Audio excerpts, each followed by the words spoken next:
I am about to make a shoehorn, which is partly inspired by the shapes of the leeboards found on Dutch barges. If you follow me on Instagram, you may have noticed some pictures from a trip to Rotterdam in the Netherlands. Visiting this modern European city was particularly interesting when contending with how silly the place I originally left was. In Rotterdam there are big buildings, seamlessly integrating the industrial aesthetic still present in the city whose harbour is the largest in Europe, with the need for residential homes. There are also big spaces between those big buildings, with big pieces of sculpture, although the buildings more often than not outshine. I felt invited to loiter in public spaces, which didn't seem to be manned by private security masquerading as cleaners. The transport system was also efficient, most likely because it wasn't the accumulation of several decades of patch repairs upon a needlessly complicated network derived by competing companies trying to deliver the same service.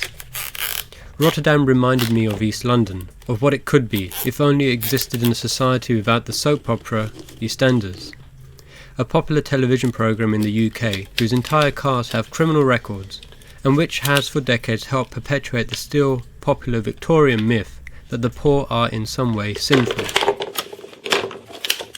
Maybe this rarely challenged value judgment explains why I feel so underwhelmed returning to London, whose houses are understated, underdeveloped, and even loathed by the people they are meant to shelter. Everywhere in the world, people resign themselves to either living in buildings with large windows, or simply eating well, neither of which seem popular in England. Everywhere in the world, people see living in a city as a symbol of civility and aspiration, something lost on the swarms of racists resenting the refugees in Calais. The canals in Rotterdam, unlike their narrow cousins in England, are broad, deep, and capable of holding ships which navigate both inland and within deeper water. Some have what look like two large ears called leeboards dangling from either side of their hulls. These technological features were once found on Chinese ships and were probably introduced to Europe by Dutch sailors. Shoehorning is an expression which suits London and all its amenities particularly well, fit for a specific purpose even when not very well suited. Well, the shoehorn seemed to have worked in principle, although it is starting to form a small crack. I think really I should have had the grains going in opposite directions to increase the strength. I think I could also use a lot more glue between the layers, because as you can see in some places it's starting to fray. In any case, I'm going to try and make some more. Hopefully they come out a little bit better. This is an offcut of thick leather from a lifting belt, which I'm about to half along its length. I am going to use this along with some strips of birch ply to make a flexible former to press the veneer against the curved surface of the saw pipe. I cut the strips with the blade tilted at a small angle.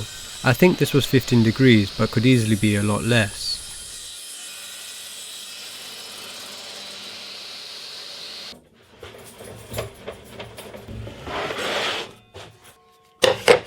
The saw pipe's diameter roughly measures at 110 millimeters.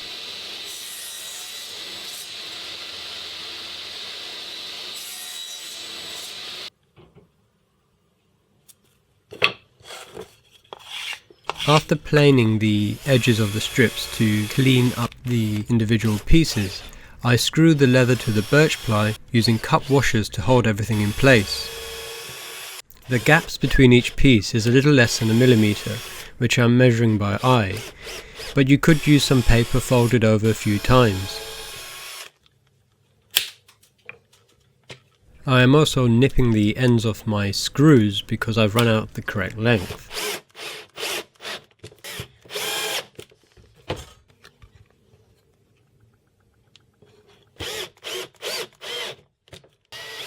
This recent holiday has had a good impact on my craftsmanship, as the jig to make these shoehorns is starting to show the care and attention to detail I'm hoping the final objects will possess.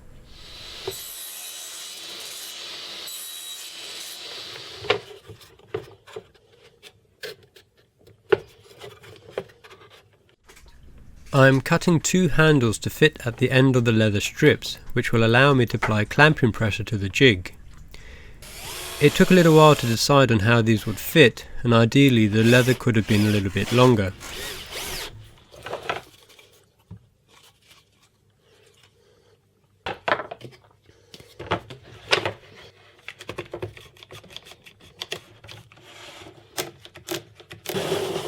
I'm using teak veneer, which has a deep rich colour and should resist the hazardous conditions of my feet. Teak was once used to furnish schools and school laboratories because of its excellent properties of resisting chemicals and children.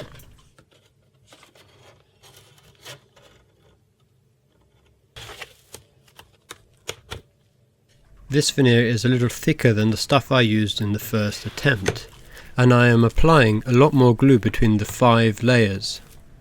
With some luck, this will prove to be more successful than my initial attempt.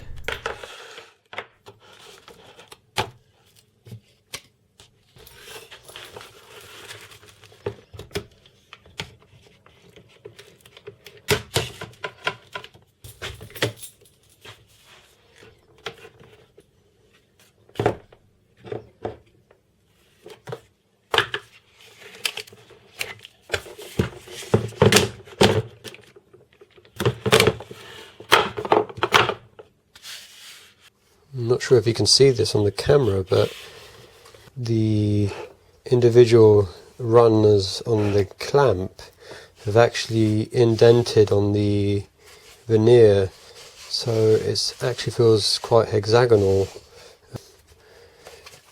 The inside is smooth. No, actually that's come through on that side as well, so the clamping pressure is quite high. I probably should add something on top of this in future, just to kind of distribute the force a little bit more evenly, but it seems okay. It seems a bit tougher than before. So I'm just taking apart this additional one that I'd made alongside the previous one. I'm using the slightly thinner veneer, and I've used a hell of a lot more glue in it, and I think the problem I've found is the more PVA glue you use, the more moisture you add to it. You can see the feet of this particular corner clamp have really made an impact on that edge. More glue can increase the strength of the laminate, but it is at the risk of warping the material if your clamping technique isn't up to scratch.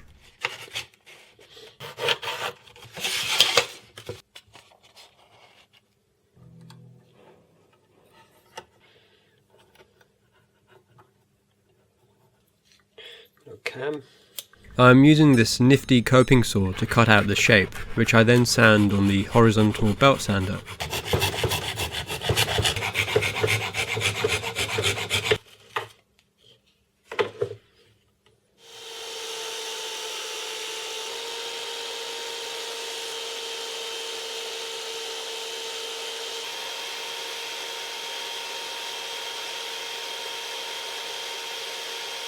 Holding these shoehorns, I can't help thinking of how many lives might have been saved if the inadequate boats ferrying refugees along the Mediterranean had leeboards.